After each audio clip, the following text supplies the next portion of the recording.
What's going on, everyone? So reports are coming out that the Philadelphia 76ers are strongly considering just tanking, calling it a season. And at this point, it's probably in their best interest, right? Could they go on some crazy run or something? Sure, but for what? Right? Like, you're not going to end up squeezing into the playoffs or anything like that. You're getting further and further away. Joel Embiid and Paul George, they just can't stay healthy. They can't stay out on the basketball court. It's probably in their best interest just to sit them the rest of the season and just tell them, like, hey, get your bodies right, get everything right, do what you got to do, and get ready for next season. But the biggest factor and the biggest reason is the draft pick, right?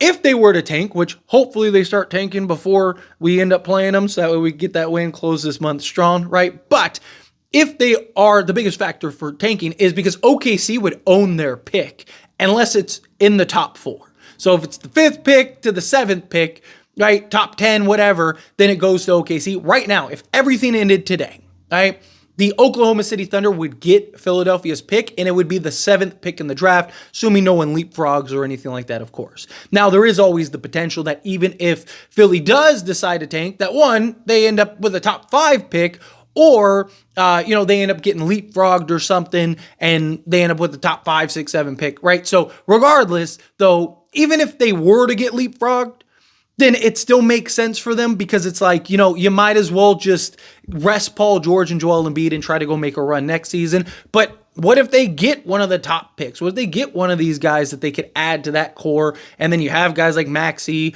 plus the pick that they get next year. You got McCain, right? Like you got guys that can, Jared McCain, who can come in and kind of be the foundation for the future, as well as got Paul George, Joel Embiid, maybe go make a run, maybe go make a push. So it does kind of make some sense in that regard. And who knows, maybe they luck out and get the number 1 pick in the draft, which would be, that could be tough. But the reason I'm bringing this up is because if so, then they're going to be sellers. They're going to look to sell off a bunch of pieces and kind of hit the reset button here a little bit.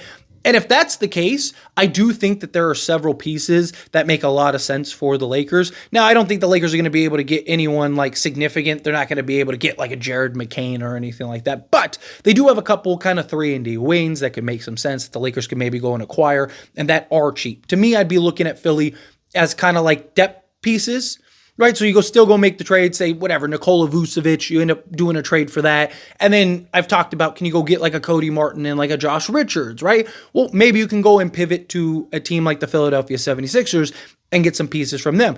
They have several guys, like I mentioned. Kelly Oubre Jr. makes a lot of sense. He's only making 7.9, so let's just call it $8 million. He's making only $8 million. He makes a ton of sense, right? Give you a sizable, versatile wing that got some real athleticism.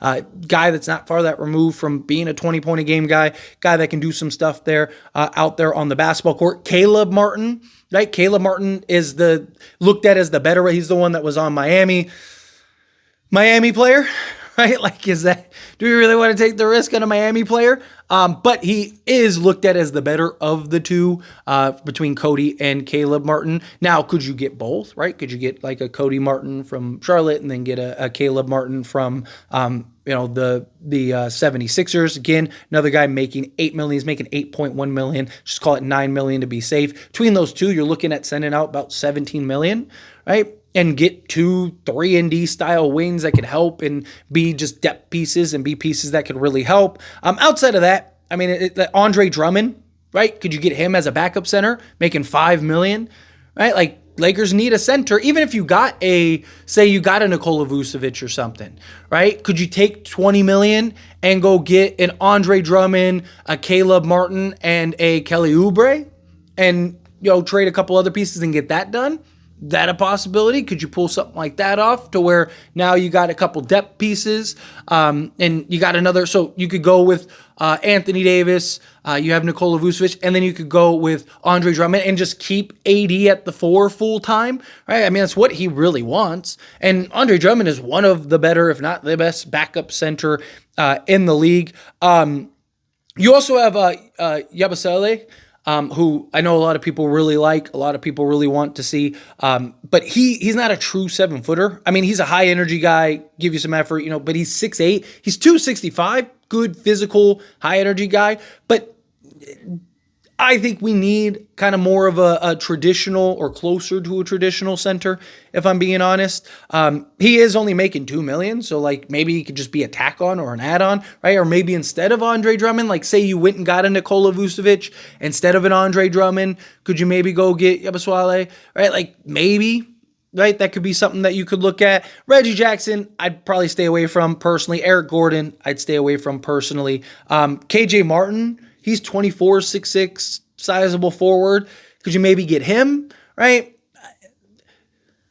The question I think would really ultimately become is what direction, if they're going to tank this year, what direction do they want to go and how far do they want to go? Again, you're probably not getting a Tyrese Maxey or, like I said, a Jared McCain. Like those two guys are like, real piece from. Plus Jared McCain, is out for the season. But just as a future piece, makes some sense and to be cheap. But they're probably going to keep guys like that. But all the other kind of like younger but like kind of random guys, because there's still, you have Joel Embiid and you have Paul George and Tyrese Maxey, you're still probably going to push, because like who's trading for Paul George for one?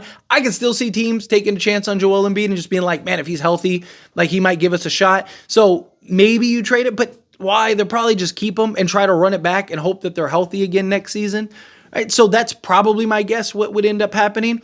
So could you get some of these kind of like, again, random, like mid-age guys, not like the rookies and the 22-year-olds that they might want for the future, but again, get a guy, like I mentioned, Justin Edwards Justin Edwards 21, but again, the KJ Martin, right? Like, could you get somebody like him who's 24? Ricky Council, 23, 6'6", another versatile, sizable, guard to forward, right? Could you get these type of guys? Could you bring in guys that are younger in age, but still, maybe not like, if we're going to hit a full rebuild, we'd be okay with getting off of. Obviously, price is everything, right? How much does the Sixers want for guys? Like, what is their asking price, right? Do they want, first round picks for everybody, right? Are they like, we want a first for Kelly Oubre and a first for Caleb Martin and all that? It's just like, no, like, doesn't really make sense. Again, to me, it depends on what they want to do and what direction they want to go. And if they even ultimately tank, do they just kind of stomach it and just go, hey, if OKC gets the pick, OKC gets the pick, which, in all honesty, I think it would be a terrible decision. I think personally, right, remove the trade with the Lakers, because I know some people are going to be like, of course you want them to. You're a Laker friend. You're trying to get pieces from them. No, nothing like that. Like, just from an organizational standpoint, right? I think you should just rest everybody this year and then go try to make a push next year, right? Like, try to tank, get the draft pick if you can, right? Obviously, it would suck if you tanked and you still ended up, all you did was just get OKC a better pick, right? So instead of the 7th pick, you just got them the 5th pick. That would suck, but I think you have to pick a lane, you have to pick a direction. Problem is, they're probably not winning a championship this year because you can't rely on your guys to be healthy. And do you want this season to potentially affect future seasons? Probably not. So just take this season, get everybody healthy, get everybody right, try to tank and try to get the best pick you can get. If it happens to fall out of the top 4, so be it. That's just life. It's how it works. And, you move on in the direction you're headed. If it does work, then you look like geniuses, especially if you end up with like the number 1 pick in the draft, right? Like all of a sudden things change really quickly, right? Like you could get one of these top guys, bring them in, pair him alongside, a Joel Embiid, Paul George, Tyrese Maxey. But also now you have like another foundation piece for the future. I mean, if you wanted to hit the reset button, it makes more sense now because you went and got one of these top picks, plus a Tyrese Maxey who's young, got a Jared McCain who's young, right? And now you can start carving out the foundation, get a bunch of picks for Joel Embiid or whatever, if you even can. Again, I think teams would trade for him. I just don't know how much teams would give up for him, right? Because I know, he's 30, but he might as well be 36. Right, given all his injury history and how healthy he is, plus the playoff concerns, right? He is a guy that kind of disappears in the playoffs.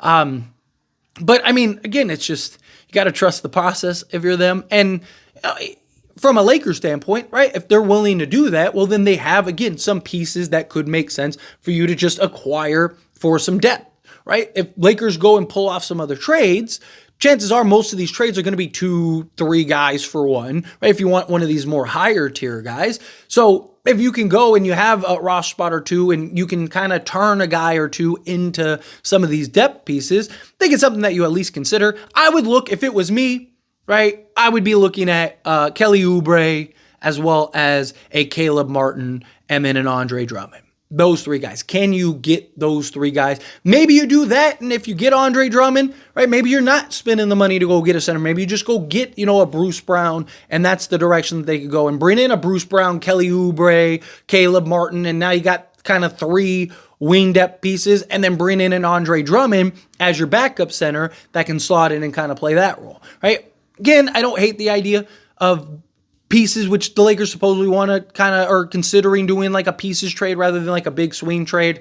Sixers could be one of those teams that give you kind of those pieces trades, give you a couple guys that maybe you could slot in, bring in, and kind of help bolster the depth of this team. But let me know your thoughts and opinions down in the comments below. What do you think? How do you feel? What are your thoughts? Do you agree? Do you disagree? Kind of mixed in the middle? Do you like the idea of maybe getting a couple pieces from the Sixers? Do you hate it?